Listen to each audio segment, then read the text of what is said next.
Salut la famille, j'espère que tu passes un bon week-end. Bon bah comme tu l'auras constaté dans le titre et dans la miniature, aujourd'hui on est là pour démonter entièrement l'aquarium des bébés apistogramma que Matt avait fait il n'y a pas si longtemps que ça. Malheureusement oui, j'ai eu une dinguerie, j'ai perdu tous les bébés apistogramma dans cet aquarium, donc je suis un peu dégoûté. Mais avant de parler de ça, vu que là la vidéo est vraiment consacrée à ça, je voulais déjà faire un petit point sur les installations qui sont ici, vu qu'on n'a pas souvent l'occasion de pouvoir vous les remontrer après les vidéos. La semaine dernière, Matt il vous a présenté une petite cétoine, et ben elle est juste ici, franchement tout se passe très bien, elle grandit bien, les larves aussi, elles se développent bien, elles mangent bien. Donc voilà, pour le moment c'est très bien, pour le moment tout se passe bien. À côté, on a un petit terrarium que Brian a fait au cas où qu'on a un tétard qui devienne grenouille. Une fois que l'étape du développement des pattes serait passée, pour pouvoir bien l'observer, j'ai pas envie de la mettre tout de suite avec les autres épipédobates qu'on a. Je voulais déjà avoir un petit terrain de secours au cas où pour pouvoir observer la grenouille avec son développement. Donc pour le moment, il n'y a rien dedans, c'est juste au cas où. Ensuite, au-dessus, on a donc les deux 20 litres, donc la colonie de crevettes que Matt aussi vous a présenté, et donc l'aquarium des bébés apistogramma. Et pour la colonie de crevettes, franchement, ça se développe super bien. On a des bébés à foison, franchement, ça se développe vraiment vite, on les nourrit bien, tout ça, donc nickel. Maintenant, pour les bébés apistogramma. Donc, ce qui s'est passé, c'est qu'on fonctionne avec une pompe à air qui va envoyer de l'air dans un filtre exhausteur. Le filtre exhausteur étant pas branché, il n'est pas électronique, donc en fait l'air qui va passer dans le filtre exhausteur va donner un courant à l'eau et donc faire passer l'eau dans le filtre, donc les bactéries vont pouvoir filtrer ton aquarium. Maintenant ce qui s'est passé, c'est que le tuyau et l'exhausteur s'est débranché, et ça le soir, donc toute la nuit il n'y a pas eu de filtration. Et le lendemain, je m'en suis rendu compte que vers midi, 13h à peu près, donc clairement il y a eu pas mal d'heures qui sont passées sans aucune filtration dans l'aquarium. Oh non, qu'est-ce que j'ai fait? Qu'est-ce que je vais faire? Qu'est-ce que je vais faire? Donc on a eu un pic de nitrite ou de NO2. Malheureusement, bon, heureusement déjà, les crevettes, il n'y a pas de souci vu que les crevettes, elles sont vraiment atteintes par rapport au NO3. Donc c'est surtout les nitrates qui vont faire mal aux crevettes et pas le NO2, le nitrite. Par contre, les poissons, c'est pas la même. Les poissons, vraiment, le NO2, ils aiment vraiment pas ça. Donc là, malheureusement, en plus, c'est des bébés, c'est quand même assez sensible et tout. Donc malheureusement, on les a tous perdus. On a peut-être un doute qu'il en reste peut-être un. Donc justement, on va voir ça là. On va pouvoir prendre le plan de travail, on va poser l'aquarium dessus et je vais vous montrer tous mes petits tips pour démonter un aquarium proprement sans en mettre partout et vous donner mes petites techniques. Alors déjà pour ton confort, j'ai laissé la lumière pour que tu puisses voir un petit peu ce qui va se passer dans l'aquarium pendant que je vais le démonter. Moi, habituellement, je l'enlève pour un côté plus pratique pour que je puisse travailler sur l'aquarium, mais là voilà, je vais faire un petit peu d'effort. Donc ce qu'il va déjà falloir qu'on fasse, ça va être retirer les plantes flottantes qui sont sur le dessus, parce que c'est bien de mettre des plantes flottantes pour les poissons, ça leur fait des cachettes et tout. Le problème c'est sur le côté d'entretien, c'est que dès qu'on met la main dans l'eau, on la ressort, elles sont toutes sur notre bras, elles sont collées et tout, c'est hyper relou. Donc c'est pour ça que déjà nous on a choisi des plantes flottantes à la base qui sont quand même assez grosses pour que je puisse vraiment les enlever facilement, et pas des lentilles. Par exemple il y a des lentilles, des fois ça franchement personnellement c'est l'horreur. Après je trouve ça super joli, mais pour l'entretien c'est vraiment l'horreur. Donc ce qu'il va falloir faire pour s'occuper de nos plantes flottantes, ça va être déjà d'utiliser un seau. Moi ce que je vous conseille, c'est, vu que je veux pas les jeter et que je veux les conserver, puisqu'on va les mettre dans un autre aquarium, sûrement chez les crevettes. Donc je vais récupérer déjà de l'eau. Donc là je vous montre vraiment mes méthodes pour ne pas en mettre partout, quoi. Vraiment le côté pratique, le côté fonctionnel, et pas perdre de temps et en plus d'en mettre partout et de faire un ménage ahurissant à chaque fois qu'on fait un aquarium, quoi. Donc là j'ai mis un petit peu d'eau, je récupère, je vais prendre une petite feuille de sopalin, je vais mettre directement sur le côté et je vais récupérer mes plantes flottantes. Donc comme tu vois, les racines elles poussent tellement que je vais les tailler. Hop. Et ensuite je vais retirer toutes les feuilles qui sont un petit peu abîmées. Et pareil, je vais les mettre sur mon petit sopalin, comme ça ce sera plus facile pour jeter à la poubelle. Et après je les mets dans mon seau. Donc là on va faire ça avec toutes les plantes flottantes. Quelques minutes plus tard... Maintenant qu'on a fait ça, je vais pouvoir mettre mes plantes flottantes de côté. Je les mettrai dans mes autres aquariums plus tard. Et maintenant je vais me munir aussi d'un autre seau pour pouvoir mettre le filtre et le chauffage à l'intérieur. Hop. Comme ça j'en fous pas partout et on va aller direction la cuisine pour nettoyer tout ça. Alors bienvenue dans ma cuisine, donc bon je te préviens tout de suite, si tu vois des échafaudages derrière mes vitres là c'est parce que c'est encore en travaux. Donc ils sont en train de refaire tout l'extérieur de mon bâtiment, bref on n'est pas là pour ça. Mais en tout cas pourquoi je nettoie directement mon filtre et mon chauffage, c'est parce que le dessus il peut toujours rester un petit peu d'algues ou de saleté, des choses comme ça. Donc vu que je sais pas quand est-ce que je vais réutiliser ce matériel, je préfère toujours bien tout nettoyer, bien tout désinfecter pour pouvoir vraiment avoir aucun risque la prochaine fois que j'utilise le matos sur un nouveau bac. Parce que même s'il peut y avoir des points d'algues d'algues, genre je pense au point vert ou voilà plein d'algues possibles qui vont se fixer dessus. Même si ça va sécher, que tu vas pas l'utiliser peut-être pendant 2 ans, une fois que tu vas le remettre dans le bac, la vie elle va reprendre son cours et ça se trouve cette petite algue, elle a un peu plus de chances de pouvoir se redévelopper dans ce bac, donc je préfère toujours bien tout nettoyer. Maintenant qu'on a fait tout ça, qu'on a nettoyé le filtre, qu'on a retiré les plantes flottantes, il va falloir maintenant s'attaquer au décor. Donc déjà, avant de commencer par toute la déco, les racines et les pierres, on va déjà s'occuper des plantes et on va refaire la même chose. Donc je reprends mon seau, je vais remettre de l'eau dedans pour pouvoir conserver mes plantes et les redispatcher dans d'autres aquariums au fur et à mesure. Sachant que, tu as commencé à comprendre, j'utilise aussi du sopalin pour pouvoir mettre toutes les feuilles mortes, les racines aussi que je risque de tailler parce que dans le sol, je pense que les racines sont plutôt bien développées, il va falloir les retailler. Donc là ça va que c'est des plantes épiphytes et que ça fait pas si longtemps que ça qu'on les a installées, donc elles n'ont pas vraiment eu le temps de s'accrocher vraiment fort autour du décor, c'est pour ça que je peux les enlever quand même assez facilement. Hop. Voilà. On avait beaucoup d'Anubia, on avait des Bucephalandra. Je vais pouvoir remettre tout ça dans d'autres, soit dans des terras, soit dans des aquas, parce que ces plantes-là, elles tiennent bien aussi en terra. C'est plutôt sympa. Après, je vais pas m'amuser non plus à couper pour couper, donc si je vois qu'il n'y a vraiment pas besoin, je le fais pas, je les laisse telles quelles et tout se passera bien pour elles. Alors, après avoir retiré tout ça, je vais reprendre encore un seau pour pouvoir là mettre tout le décor et je vais faire comme pour la filtration. En fait, je vais tout nettoyer parce qu'on ne sait jamais avec les algues et tout, comme je disais tout à l'heure dans la cuisine. Donc, hop, on va tout retirer au fur et à mesure. En même temps, je secoue un petit peu pour que le sable y tombe. Alors, pour le moment, le petit rescapé qu'on pense être dans l'aquarium, on l'a toujours pas trouvé. Donc, on verra là en enlevant le décor, ça se trouve, on va tomber dessus. Il va falloir que je le pêche et que je le mette dans un autre aquarium en faisant une petite acclimatation comme d'habitude. Donc là on retire vraiment les pierres, les racines, puis tout ça on va tout nettoyer à la brosse et je vous conseille une brosse assez dure, enfin avec des poils durs pour que vraiment vous puissiez enlever toutes les petites saloperies qui se mettent dans les trous. Par exemple là nous on a de la volcanique, il y a des trous partout mais je pense à la Dragonstone c'est pareil quoi, passer un bon coup dessus, ça fait toujours du bien. Je trouve pas le petit. Tu l'as vu frérot? Ah, il est là. Bon ce que je vais faire c'est que je vais complètement retirer toute la déco, comme ça sera beaucoup plus facile aussi pour l'attraper.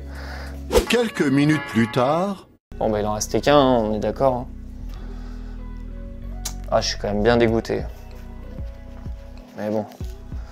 Alors ma petite épuisette. Là j'avais déjà préparer le petit sac avec un petit peu d'eau, je vais juste en remettre un petit chouille dans le petit seau, hop, enfin dans le petit sac. Allez c'est parti, on va à la pêche. Allez tu viens mon grand, tu seras mieux dans l'autre aquarium. Allez viens, prends-le dedans. Hop. Là je vais mettre ma main pour le faire reculer un petit peu. Voilà doucement, comme ça il va bien dans mon petit filet.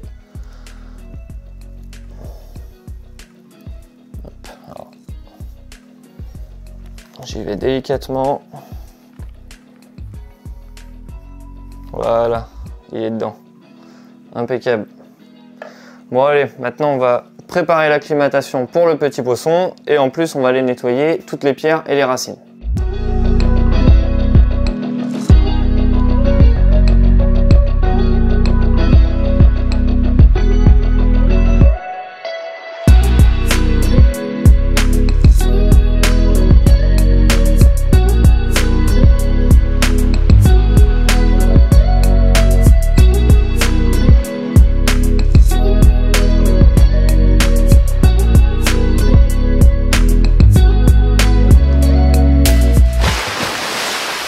Pendant qu'on était en train de nettoyer tout le décor, du coup l'acclimatation des températures s'est faite chez le bébé Apistogramma. Donc là maintenant ce qui va être important, ça va être de faire du coup l'acclimatation des paramètres. Pour ça je vais prendre un petit gobelet, je vais récupérer un petit peu d'eau de l'aquarium et je vais mettre dans son sachet. Et ça je vais répéter ça à peu près toutes les 5 minutes. Hop. Donc en attendant, nous ce qu'il va falloir qu'on fasse sur le bac, ça va être de nettoyer complètement, enfin de vider complètement l'aquarium. Donc pour ça, j'ai un seau, tu te doutes bien. Donc je le mets un petit peu plus bas que mon aquarium pour pouvoir faire directement un siphonnage de l'aquarium. Donc avec mon tuyau, je siphonne. et ça va direct dans mon seau. Donc comme ça c'est pratique, j'ai pas besoin de galérer avec des gobelets ou quoi que ce soit. Maintenant ce qui est important, ça va être de récupérer toute la saleté qu'il y a au fond du sable. Alors tu te dis pourquoi faire, je vais jeter mon sable, c'est pas grave. Mais c'est que je préfère complètement vider le maximum de saleté pour éviter que le sable il pue la mort. Parce que clairement si tu laisses toutes les saletés, ça va puer quand tu vas enlever ton sable. Franchement c'est pas trop agréable. Donc moi je préfère directement vider et retirer toutes les saletés. Sinon pendant que je vide ça aussi, du coup l'eau de ton aquarium, tu sais que tu peux la réutiliser. Parce que souvent, on pense que ça va directement aux toilettes et qu'on va s'en débarrasser, alors que tes plantes, elles vont surkiffer d'avoir ça. Elles vont surkiffer de boire cette flotte qui est remplie de saleté, de choses à manger, justement. Pour elles, c'est de la bouffe, donc elle est pas bien pour les apistogrammas, la flotte, mais par contre, les plantes, elles vont kiffer. D'ailleurs, Brian, t'avais pas une petite bouteille à remplir pour tes plantes? Effectivement, j'ai pris une petite bouteille pour les mettre bien. Vas-y, installe-toi, remplis. Hop. Ah oui, et j'oubliais une petite astuce aussi, une fois que tu arrives vers la fin, comme là où nous on a déjà vidé un seau complet, donc là il va falloir que je resiphonne pour pouvoir siphonner le fond, mais vu que j'ai pas envie que le sable il soit directement absorbé et jeté en même temps que l'eau, ce que je fais c'est que je rajoute un petit peu d'auteur en dessous de l'aquarium. Oui t'es Marie, je t'embête un peu. Voilà, pour pouvoir le pencher, et comme ça au fur et à mesure que je siphonne, l'eau, elle va vraiment rester que d'un seul côté et le sable, je vais aussi pouvoir le remonter. Donc on va pouvoir faire ça. Quelques minutes plus tard... Alors, on va pas oublier le petit apistogramma. On va lui remettre un petit peu d'eau dans son sac pour l'acclimatation des paramètres, comme je te disais tout à l'heure. Voilà. Hop. Alors, maintenant, on va s'attaquer vraiment au truc que clairement je déteste. Le sable, c'est toujours le truc un peu relou, on a peur d'en mettre partout, on n'a pas envie de... Voilà, en plus là, le sable, il est encore mouillé, donc c'est vraiment pas agréable. Sachant que là, l'eau, on va pas pouvoir totalement l'enlever, hein. J'ai réussi à enlever vraiment le maximum là, avec la petite technique que je t'ai donnée de pencher l'aquarium, mais il va toujours en rester. Donc moi, ce que je vais faire là, bon, je vais enlever la lampe, hein, parce que là, il n'y a plus trop rien à voir dans l'aquarium. Hop. Maintenant, ce qui va se passer, ça va être qu'avec une spatule comme ça là, mais après tu peux prendre une raclette, tu peux prendre bref ce que tu veux un peu, mais il va falloir pencher tout le sable d'un côté. Hop. Voilà, alors là il est bien compact, bien épais, ça va vraiment être une petite galère, mais une fois que ce sera fait, ce sera plus pratique. Hop. 2000 ans plus tard... Alors personnellement, moi ce que je fais, c'est que le sable, je le laisse dans un seau pour sécher pendant au moins 2 ou 3 jours. Ah quelle galère, franchement il est beau, mais qu'est-ce qu'il est chiant ce sable. Mais ah puis le bruit du sable avec la raclette et tout, c'est vraiment pas agréable. Mais voilà, le sable c'est toujours le truc un petit peu casse-pied, mais moi ce que je conseille du coup c'est de pas de le jeter directement dans ta poubelle, parce que si tu le jettes dans ta poubelle, automatiquement l'eau elle va descendre au fur et à mesure, et tu vas avoir ton sac poubelle qui va fuir partout, ça va être vraiment l'enlise. Donc pour moi vraiment je le laisse sécher dans un seau pendant 2-3 jours, le temps que l'eau elle s'évapore, le temps que vraiment le sable il sèche complètement, et après ça se jette à la poubelle vraiment tout seul sans problème. C'est pour ça d'ailleurs que je préfère toujours bien nettoyer le sable avant, quand je vide l'eau, pour pas que le sable il pue la mort pendant 2-3 jours. Là je vais essayer de rejeter un petit peu le reste de sable qu'il y a à l'intérieur. Bon ça va que c'est un 20 litres, hein, parce que tu te doutes bien quand tu es sur un grand bac, moi ce que je conseille ça va être d'utiliser une pelle, une petite pelle et balayette quoi. C'est la petite pelle, il y a un petit bout de silicone au bout pour permettre aux petites poussières de rentrer plus facilement dedans. Moi je trouve ça plus pratique, comme ça on récupère et on jette directement dans un seau et on laisse sécher. Donc peu importe le volume de ton bac, maintenant là un petit 20 litres c'est plus facile quand même à vider comme là je viens de le faire. Donc là tout le reste de sable un petit peu qui va rester sur les vitres, là-dessus je vais passer un petit coup d'eau, je vais aussi vider au fur et à mesure jusqu'à atteindre un aquarium qui n'est clairement plus du tout de sable, plus d'eau, rien du tout, et on pourra vraiment entièrement le nettoyer. Quelques vaporisations plus tard... Maintenant, ce que je vais faire, c'est que je vais utiliser du sopalin pour pouvoir nettoyer toutes les vitres. Donc oui, niveau écologie et tout ça, c'est pas forcément le meilleur, mais c'est ce qui va vraiment bien absorber et ce qui va pouvoir permettre d'enlever les algues vraiment sans galérer. Hop. Donc on va vraiment passer tout un coup sur tout l'aquarium. On va faire l'intérieur et l'extérieur pour pouvoir vraiment avoir un aquarium qui est clean et prêt à être réutilisé plus tard. D'ailleurs, bon, bah, tu te doutes bien hein, que Matt, il va peut-être pouvoir vous refaire une nouvelle vidéo un peu débutant sur un petit aquarium de 20 litres. Maintenant, dis-nous un petit peu quelle espèce t'aimerais voir du coup dans un 20 litres. Hein. Proposez-moi pas des pangas, des trucs comme ça. Hein. Là, je parle vraiment pour un 20 litres. Proposez-nous des petites idées qu'on pourrait faire. Moi, perso, j'aime bien les kilis. Maintenant, je sais qu'il y a d'autres petites bestioles qu'on pourrait mettre dans un 20 litres. Donc, franchement, n'hésitez pas à partager dans les commentaires un petit peu l'espèce que t'aimerais voir. Et comme ça, en même temps, on en profitera pour vraiment faire tout un tuto sur cette espèce avec Matt et il vous expliquera comment bien le maintenir. Voilà, maintenant qu'on a fini de nettoyer entièrement l'aquarium, le petit truc à pas oublier, bah, c'est toujours le petit bébé poisson, donc on va en profiter pour le relâcher. Là, l'acclimatation des paramètres est terminée, ça fait déjà un petit moment qu'on le fait pendant qu'on nettoyait l'aquarium. Donc je vais pouvoir le rattraper et le relâcher directement dans sa nouvelle maison. Il va retrouver ses parents. Bon, je pense qu'il va très vite aller chercher une petite cachette, hein, parce que les parents ils sont un peu à l'affût. Le temps qu'il se réadapte un petit peu au truc, je pense qu'il va vite aller se planquer et après on le reverra pas.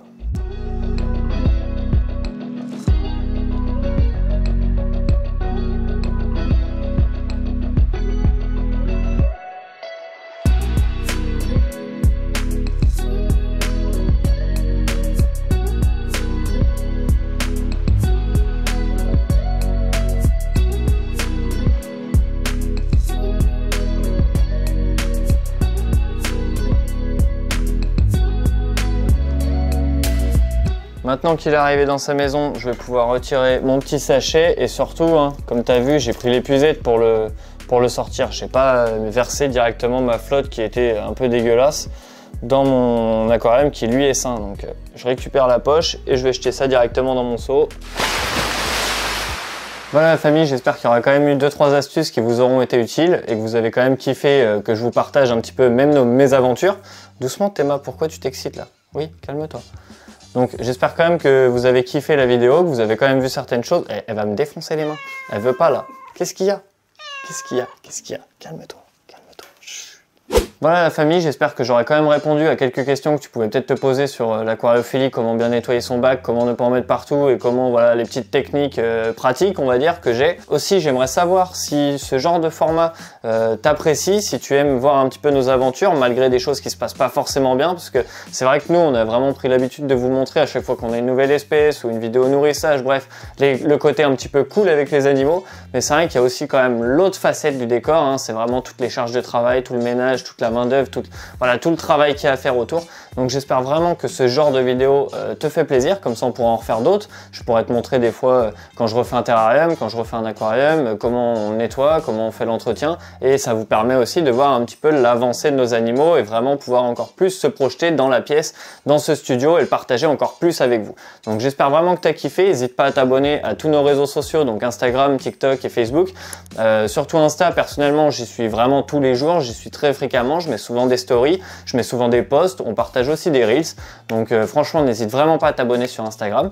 Ensuite, le plus important, abonne-toi vraiment sur le gros bouton rouge de YouTube, puisque c'est ça qui va faire vraiment avancer la chaîne au maximum, c'est ce qui va donner des moyens d'avoir encore plus de matériel pour pouvoir faire des installations encore plus folles et du contenu encore plus fou, et tout ça c'est pour vous. Donc moi vraiment j'ai envie de vous dire à la prochaine.